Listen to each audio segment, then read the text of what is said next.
Assalamualaikum warahmatullahi wabarakatuh. Perkenalkan, saya Eva Ardia dari Teknik Geologi Universitas Diponegoro angkatan 2019 dengan NIM 211001191200023.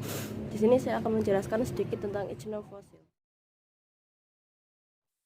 Ichnofosil atau trace fosil atau fosil jejak merupakan satu struktur sedimen berupa trek, trail, burrow, tube, boring maupun tunnel yang telah mengalami pengawetan atau fosilisasi sebagai hasil aktivitas kehidupan organisme. Trek merupakan fosil jejak kaki, trail merupakan fosil jejak seretan, burrow merupakan galian atau ekskavasi pada substrat yang belum mengalami konsolidasi, boring merupakan galian vertikal atau ekskavasi pada substrat batu maupun kayu, dan tunnel merupakan struktur fosil jejak berupa terowongan sebagai hasil galian. Ilmu yang mempelajari tentang ichnofosil merupakan ichnologi, yaitu ilmu yang mempelajari tentang tingkah laku organisme yang telah punah dari jejak-jejaknya. Fosil jejak sangat dipengaruhi oleh kondisi lingkungan. Kondisi lingkungan yang mempengaruhi antara lain tingkat sedimentasi, substrat dan keberadaan fosil tersebut, energi, arus dan gelombang, salinitas, turbiditas, cahaya, dan temperatur. Ichnofosil mengindikasikan adanya tingkah laku organisme, karena ichnofosil sendiri merupakan rekaman jejak dari kehidupan organisme itu sendiri. Organisme yang sama dapat membentuk jejak berbeda tergantung substrat, dan satu jenis fosil dapat dibuat oleh beberapa organisme. Ichnofosil tidak begitu relevan untuk penentuan umur, karena ichnofosil hanya berupa jejak dari satu organisme. Klasifikasian ichnofosil dibagi berdasarkan beberapa faktor seperti taksonomi, model pengawetan, dan etologi. Namun yang paling sering digunakan adalah berdasarkan tingkah lakunya.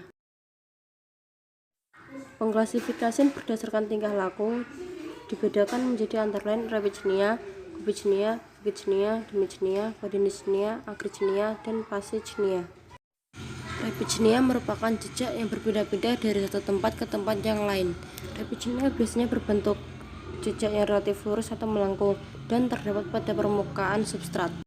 Cubicenia merupakan jejak istirahat suatu organisme pada sedimen halus, dapat juga dari organisme yang sedang bersembunyi dari predatornya ataupun sedang menunggu mangsanya.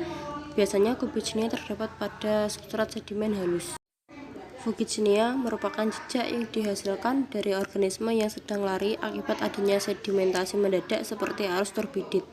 Biasanya Fuchsnia membentuk burrow dengan pattern yang menyudut. Domicnia merupakan jejak saat organisme tinggal pada substrat sedimen.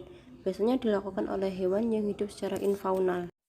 Vaudinisnia merupakan jejak yang dihasilkan oleh suatu organisme pada saat organisme tersebut sedang mencari makan di dalam substrat.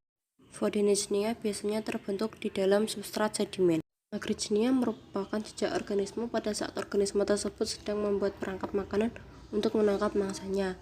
Agrigenia biasanya berupa burrow yang saling terhubung untuk menangkap mangsa yang lebih kecil. Cirinya yaitu seperti sarang lebah. Passagenia memiliki bentuk yang hampir sama dengan Revicenia, tetapi organisme berpindah sambil memakan nutrien atau mikroorganisme di atas substrat. Ichnofosil sangat berkaitan erat dengan substrat, karena substrat sendiri merupakan sedimen tempat fosil jejak dapat ditemukan. Substrat sendiri dibagi menjadi 4 macam, antara lain soft ground yang merupakan substrat yang tidak terkonsolidasi. Kemudian ada firm ground yang merupakan substrat yang telah terkonsolidasi sebagian dan belum terlitifikasi. Kemudian ada hard ground yang merupakan substrat yang telah terkonsolidasi dan terlitifikasi penuh. Dan yang terakhir ada substrat wood ground yang merupakan substrat berkarbon. Kemudian setelah ada substrat maka ada preservasi. Preservasi merupakan pelestarian ichnofosil dengan cara merawat atau membuat ichnofosil tetap ada. Faktor preservasi antara lain kondisi lingkungan, substrat, serta jenis organisme.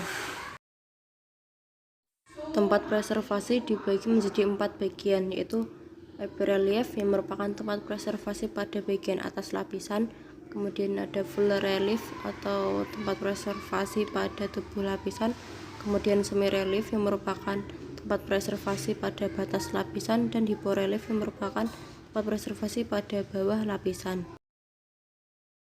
Kemudian ada ichnofacies yang merupakan kumpulan dari beberapa ichnofosil yang memiliki tempat pembentukan pada lingkungan yang sama. Ichnofasia sendiri dibagi menjadi beberapa macam, seperti Tripanites, Tridolites, Glossifungites, Scolitos, Silonicus, Nereides, Zopicus, Cruziana, dan Scoia'nea. Tripanites merupakan Ichnofacies yang terbentuk pada substrat yang telah mengalami litifikasi secara keseluruhannya. Biasanya berbentuk U, silinder, bentuk air mata, dan berorientasi vertikal. Yang merupakan anggota dari Tripanites Ichnofacies antara lain Caulostrepsis, Entombia, Echinoid boring, dan Tripanites. Kemudian ada Pteridolites Ichnofacies yang merupakan Ichnofacies yang terbentuk pada substrat kayu.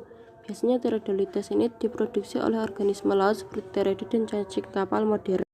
Kemudian ada Glossifungites Ichnofacies yang adalah Ichnofacies yang terbentuk pada wood ground substrat atau lumpur yang terhidrasi. Biasanya Glossifungites berbentuk U, silinder, air mata, dan berorientasi vertikal. Anggotanya antara lain Gastrosilonolites, Diplocraterion, dan Silonicus. Kemudian ada Scolites Ichnofacies yang merupakan Ichnofacies yang berkembang pada lingkungan sedimen berpasir. Bentuknya didominasi dengan bentuk silindris dan bentuk U. Anggotanya antara lain Scolitos, Diplocraterion, Thalassinoides, dan Ophiomorpha. Ichnofacies selanjutnya adalah Silonicus Ichnofacies. Silonicus Ichnofacies merupakan Ichnofacies yang terbentuk pada daerah non-marine dan di daerah yang sangat dangkal. Biasanya berbentuk Y atau berbentuk U, berporos vertikal dengan terowongan yang horizontal. Contohnya adalah trek dan jejak serangga. Kemudian ada reptil, mamalia, dan burung. Kemudian ada Nereides Ichnofacies. Nereides Ichnofacies biasanya terdapat pada lingkungan laut dalam atau abisal dan terbentuk pada substrat pasiran hingga lempung. Nereides Ichnofacies memiliki keragaman jumlah Ichnofacies yang sangat tinggi, sedangkan kelimpahan jejak individunya sangat rendah. Anggotanya antara lain Nereides dan Scalarituba. Selanjutnya ada Zopicus Ichnofacies.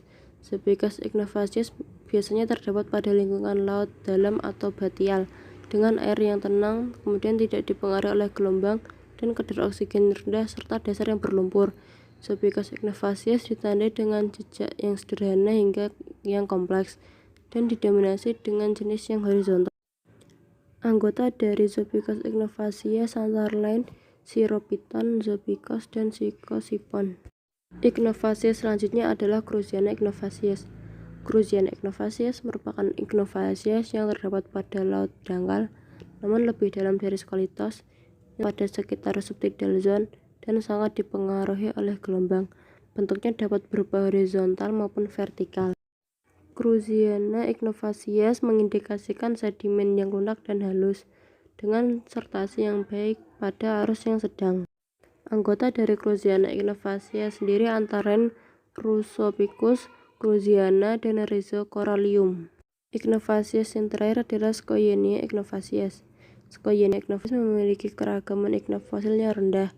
Bentuknya sederhana seperti Phoenicia horizontal, Dominichnia sesekali vertikal, dan Repicenia yang diproduksi oleh serangga.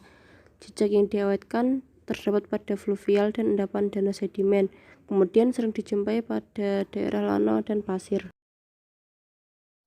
Mempelajari ichnofosil sendiri memiliki banyak fungsi, yaitu antara lain korelasi stratigrafi, interpretasi paleoekologi, interpretasi lingkungan pengendapan, dan interpretasi batimetri.